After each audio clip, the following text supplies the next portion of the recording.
Yo, what's good? It's your boy, the urban legend, K to the bird, KGUSA representative all day in the building. And today, we're going to be talking about some more facts, not fiction. And the artist we're going to be focused on today is another Houston, Texas legend. Goes by the name of Killa Kyleon. Killa Kyleon. I'm going to get into it, give y'all a little bit of his history, and then I'm going to tell you about how me and him linked up and dropped a classic record. Facts, not fiction. Yes, sir.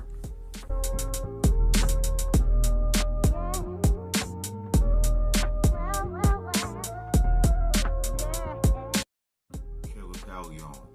Killa Kyleon grew up in Houston, Texas, man. You know what I mean? He grew up in Houston, Texas on the south side.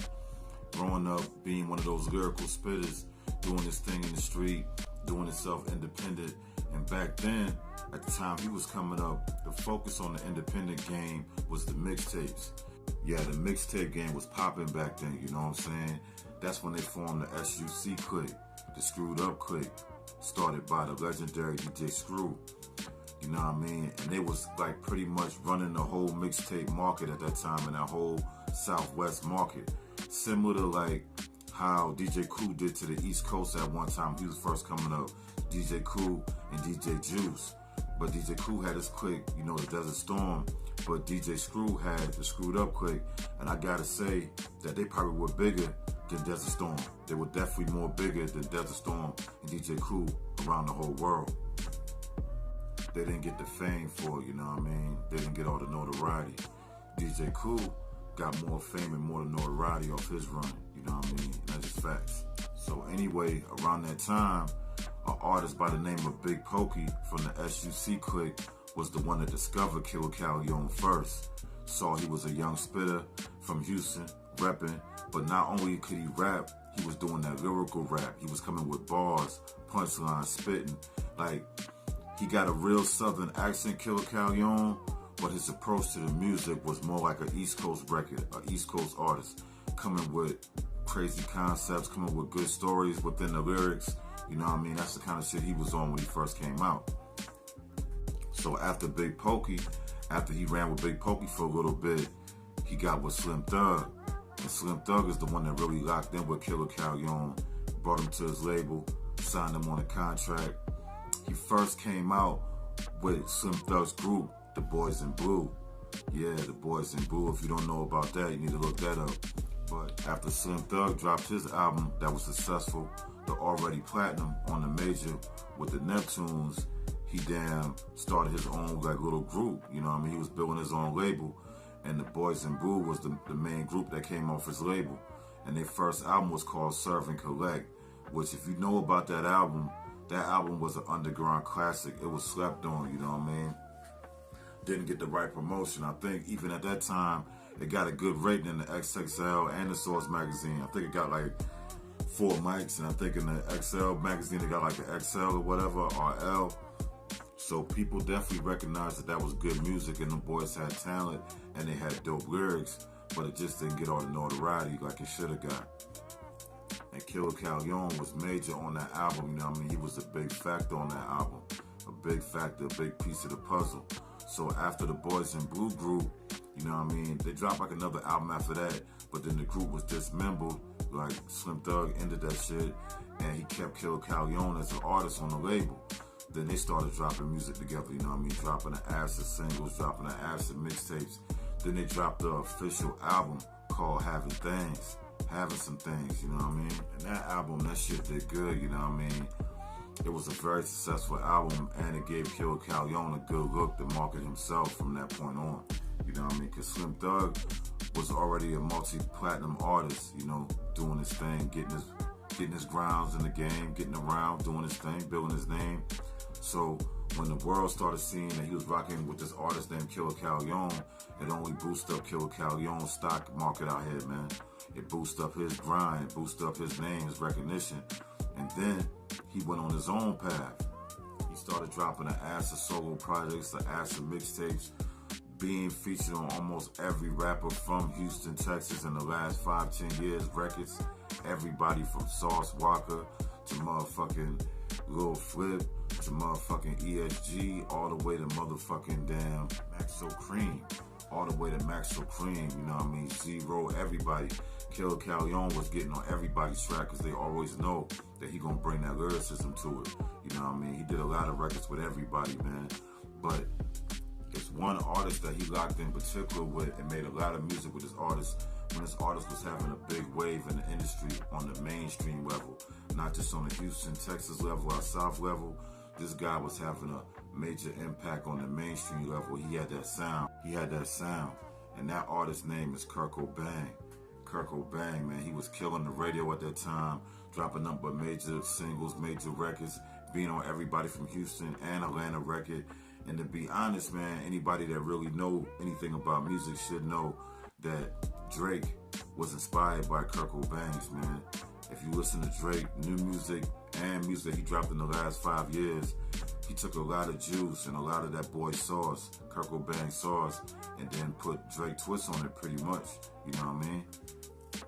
But Drake always give it up to Houston. I gotta respect him for that. He always give Houston their respect and give them that acknowledgement because he know where he got his creative, ideas, his creative sauce, his creative spark from a lot of the artists in Houston and Texas. So Kurt Cobain and Killa Kyleon was linking up doing a lot of records together. At the time he was having that wave, and that shit was helping Killa Kyleon's career a lot. And a lot of people don't know that they really family, man. Like, they ain't just like artists that rock together. They really related to each other. They're really cousins. So Kirko and Killa Kyleon dropped a lot of tracks together. Then, you know what I mean, Killa Kyleon stayed focused on what he wanted to do. He never wanted to get boxed into that radio rapper, like that one type of record type rapper. That rapper that only comes out with a hit record or a single. He never wanted to be boxed in. He always wanted to be respected for his craft and his lyricism and what he brings to the table.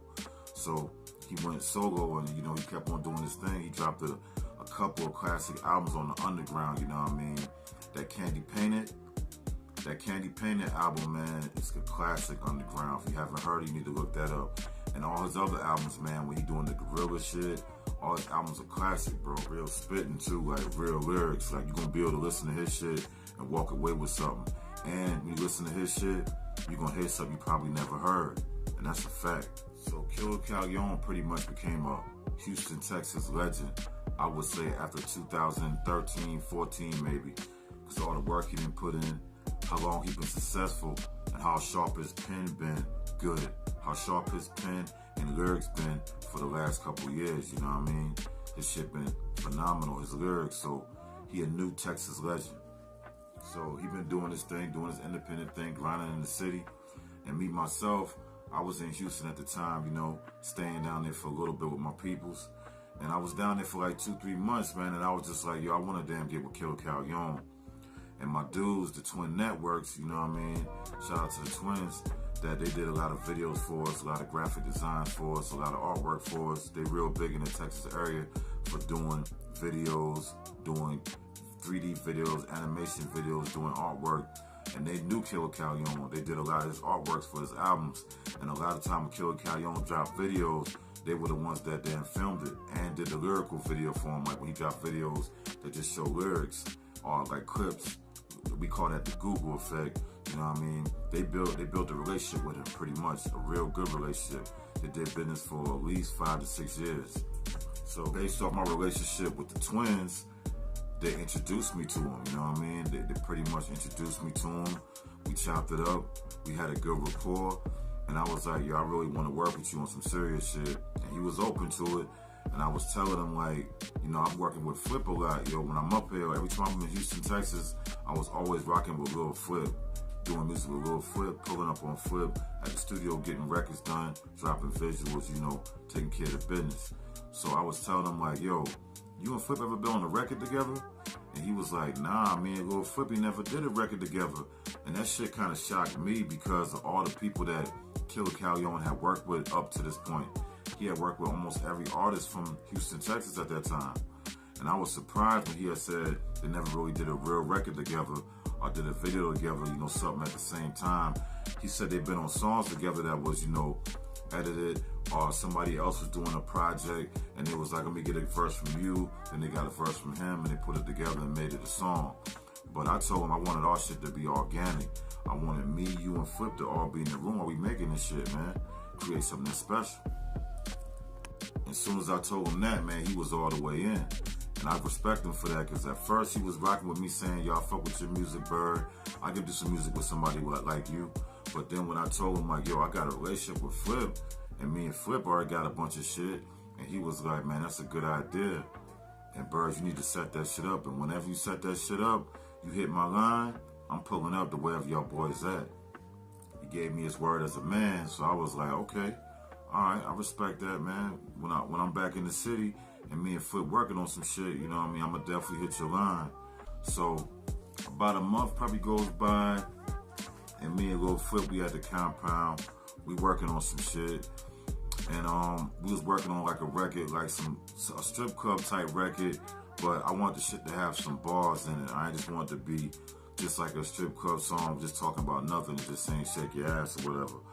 I was feeling like I want something that gonna give me that vibe, that gonna give people some bars, something they wanna listen to when they hear it, you know what I mean? More than just a stripper song, I want the shit to be a riding song. I want niggas that strippers can play it in the strip club and they can bounce in the club, but I want it to be a hard record, you know what I mean, with some real hard street shit, or some hard lyrical street shit, street knowledge type shit, kicking some game. I wanted to be kicking some game on these females and how these females be handling niggas in the street, and how you got some females that's real street riders. Some of the females out here be more real than these niggas, man, straight up and down. A lot of times these females be putting in a lot of that street work with niggas more than real niggas be doing. And that's the facts. Men do their thing now, but females, they gonna be loyal and they gonna ride all the way out. And that's a fact. You got a good female on your team, you better keep on your side. Anyway, you know, I was talking to Flip about the concept, telling him like what kind of record I want to do. I want to have that strip club vibe, but I want it to be for real, for the real women out there, the street bitches, the real street girls that rock with niggas and really be grinding, you know what I mean? And really understand this kind of talk. And if the girls out there tricking a nigga out their money or playing them, they gonna understand this kind of talk as well. So Flip was like, yo, I'm all in. And so while we was talking, he was just like, man, I think I got a good hook for it, because Flip don't write neither. Flip like me, like we don't write, you know what I mean? So he was just like, man, I'm fucking with the idea. And we throw the beat on. Then he came up with the chorus, you know, in the chorus he said, you know, just because I smash, we don't go together. And then I come in behind him, I'll be like, we don't go together. We don't go together. But just because I smash, we don't go together.